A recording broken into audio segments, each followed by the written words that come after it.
Hello everyone.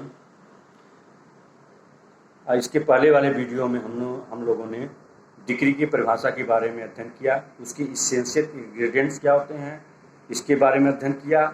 आज हम लोग डिग्री कितने प्रकार की होती है इसके बारे में अध्ययन करेंगे।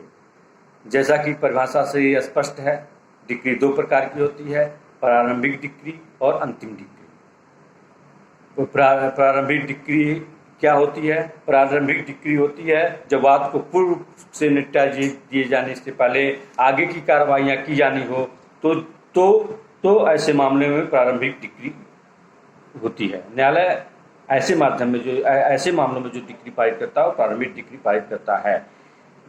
जैसे न्यायालय के समझ विवादग्रस्त कोई मामला है, उसमें पक्षकारों के अधिकारों पर निर्णय करना है, लेकिन वह पक्षकारों के सारे अधिकारों पर निर्णय न करके कुछ या एक अधिकारों पर निर्णय करता है, तो उसमें जो डिग्री पारित की जाती है वो प्रारंभिक डिग्री होती है।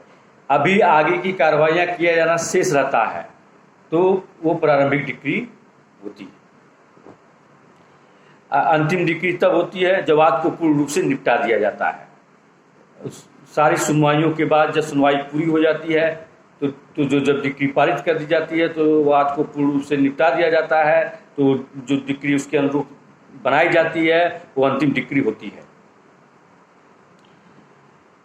अब जैसे ये भागीदारी के विघटन के लिए वाद दाखिल किया गया, तो उसमें सबसे पहले जो है उन भागीदार जो उसमें के थे, जो उसमें के पार्टनर थे, उनके अनुपातिक अंश घोषित किए जाते हैं। वह दिन नियत किया जाता है जिस दिन भागीदारी विघटित हुई, तो उसके मामले में जो डिग्री पारित की जाती है वो प्रारंभिक होती है। इसी प्रकार विभाजन के बाद में जब कोई पार्टीशन सूट दाखिल किया जाता है तो पहले पक्षकारों के हिस्से तय किए जाते हैं।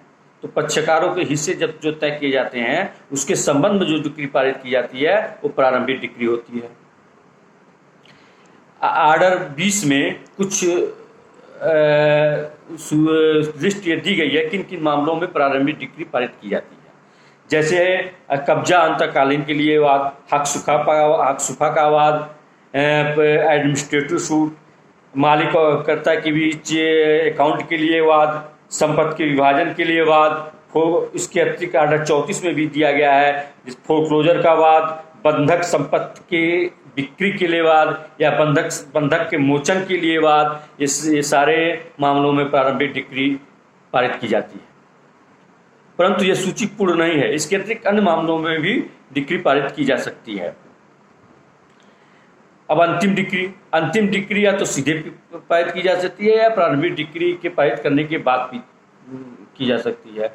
यदि वह सीधे पारित की जाती है तो कोई बात नहीं है। यदि प्रारंभिक डिग्री के बाद पारित की जाती है तो जो अंतिम डिग्री होगी वो प्रारंभिक डिग्री के अनुरूप होगी।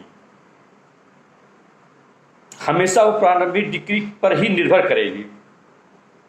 यदि प्रारंभिक डिग्री के विरुद्ध अपील किया जाता है और यदि अपील निरस्त कर दी जाती है तो अंतिम डिग्री अपने आप में बेकार हो जाती है।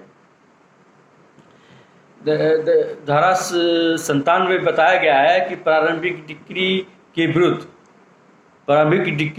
यदि अपील नहीं की गई है, उस अपील करने की लिमिटेशन पीरियड समाप्त हो गई है और उसके बाद अंतिम डिग्री के विरुद्ध यदि अपील की जाती है तो प्रारंभिक डिग्री के करेक्टनेस के बारे में, उसकी शुद्धता के बारे में कोई प्रश्न अंतिम डिग्री में नहीं उठाया जा सकता। अब एक बात और बताई गई है धारा 2 के सबसेक्शन 2 में कि डिग्री अंशतः प्रारंभिक और अंशतः अंतिम होती है। डिग्री कब अंशतः प्रारंभिक, कब अंशतः अंतिम होती है, इस बात को भी समझना होगा। जब न्यायालय एक ही डिग्री के माध्यम से 2 प्रश्नों पर निर्णय देता है तो डिग्री अंशतः प्रारंभिक और अंशतः अंतिम होती है।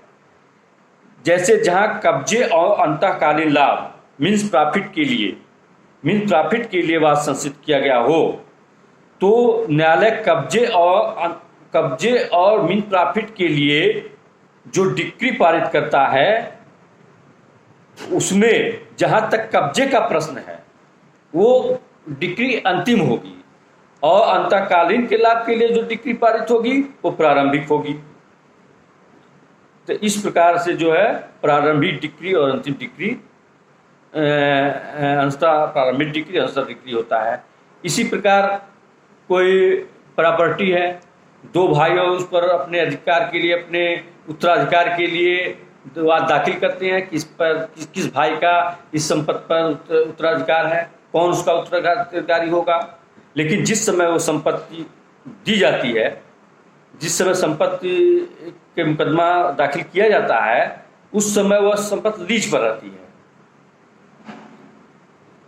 तो अब न्यायालय उस संबंध में 2 प्रश्नों पर निर्णय देता है कि ड्यूरिंग लिटिगेशन जो उससे रेंट मिलेगा उस प्रॉपर्टी से, उसको कैसे दिया जाएगा, उसको कैसे दोनों भाइयों में बांटा जाएगा और किसका कब्जा होगा उस पर।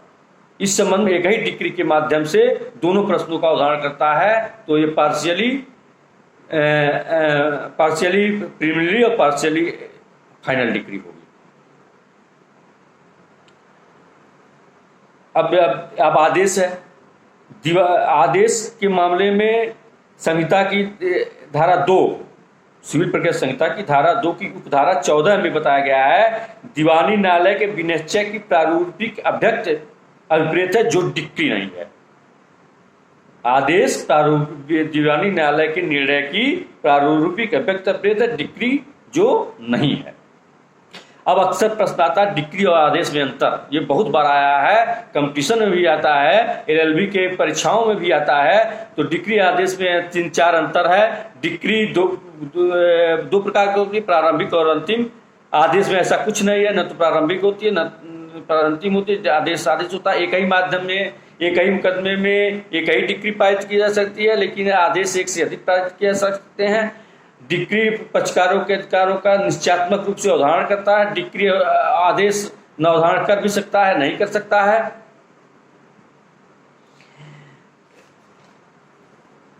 कि और यही 3-4 अंतर है। इसके अतिरिक्त जो है डिक्री केवल वाद में ही पारित की जा सकती है। आदेश जो है वाद के अतिरिक्त अन्य विधिक कार्रवाइयों में पारित की जा सकती है। आज के लिए बस इतना ही। Thank you.